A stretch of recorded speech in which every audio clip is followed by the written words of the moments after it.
Selamat pagi para petani muda di seluruh Nusantara. Salam Gugri dan salam lestari. Bertemu lagi dengan kami Warung Bibit Group dalam channel kesayangan kita semua. Pagi hari ini kita akan memperkenalkan salah satu produk unggulan kami, yaitu jenis sengon laut. Nah, seperti yang kita ketahui bersama, untuk jenis sengon itu ada beberapa jenis ya, dari mulai sengon laut, kemudian sengon Solomon, dan sengon-sengon lainnya. Untuk sengon laut ini memang termasuk dalam kategori sengon lokal, tapi untuk kualitasnya tidak perlu diragukan lagi, karena kualitas kayu yang dihasilkannya juga cukup bagus. Kemudian ada beberapa keuntungan untuk kita dapatkan bila kita membudidayakan sengon laut ini. Salah satunya dari perawatannya yang murah dan mudah tentunya.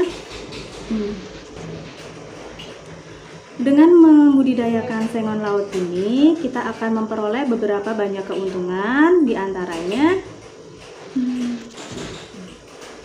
kenapa kita perlu membudidayakan sengon laut ini? Karena untuk sengon laut ini, hasil kualitas dari si kayunya itu cukup mumpuni. Banyak sekali di antara kita yang belum bisa membedakan ya antara sengon laut atau sengon Solomon. Nah, di sini kita akan bahas salah satu perbedaannya yang cukup mencolok saja, misalnya dari secara fisiknya. Kalau untuk sengon Solomon, kita bisa lihat dari bentuk daunnya yang cukup lebar dan cukup lebat. Kemudian dari batangnya, kalau untuk sengon Solomon itu dia cenderung lebih cerah dibandingkan dengan sengon laut. Tapi untuk kualitas kayu yang dihasilkan, sengon laut atau sengon lokal ini tidak kalah. Kemudian untuk keuntungan lainnya, kenapa kita harus memulai membudidayakan sengon laut ini? Salah satunya yaitu karena dari perawatan atau biayanya, sengon laut ini cukup mudah. Kita hanya perlu berkonsentrasi penuh saat usia tanaman itu 0 hingga 1 tahun atau 12 bulan. Untuk sengon laut tersendiri, dia bisa tumbuh optimal dari 0 sampai 800 mdpl.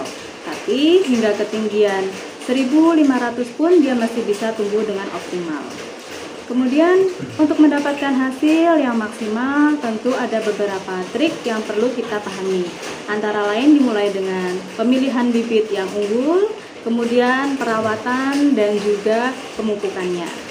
Untuk bibitnya kami menyediakan bibit dengan kualitas unggul hanya di Warung Bibit.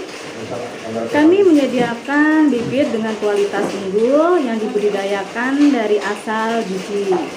Kemudian selain dari bibit yang unggul, kita juga perlu memperhatikan perawatan atau masa penanamannya juga, jarak tanamnya juga ya. Untuk jarak tanamnya sendiri kita bisa menggunakan jarak tanam 2 x 3 meter untuk lebih idealnya. Kemudian untuk perawatannya ini dibilang cukup mudah ya, dikarenakan kita hanya perlu pemupukan dan juga penyiangan untuk tanaman-tanaman liar di sekitarnya. Untuk tanaman sengon laut sendiri, kita hanya perlu lebih intensif pada usia tanaman 0 sampai dengan 1 tahun. Dari masa 0 sampai 12 bulan itu, yang perlu kita perhatikan adalah pemupukan dan juga pengairannya. Untuk pemupukan kita bisa menggunakan pupuk kandang atau juga pupuk kimia. Tapi dengan pupuk kandang pun itu akan lebih baik hasilnya dikarenakan dia lebih alami dan juga memperbaiki struktur tanah. Kemudian dalam jangka usia 4-5 tahun ini sengon laut sudah bisa kita panen. Jadi kita tidak perlu menunggu lama-lama lagi untuk mulai membudidayakannya. Jangan lupa untuk terus dukung channel kami dengan like, subscribe, dan juga komennya. Jangan lupa untuk berbelanja bibit unggul hanya di Warung Bibit. Terima kasih, semoga video ini bermanfaat. Salam Gugrin dan salam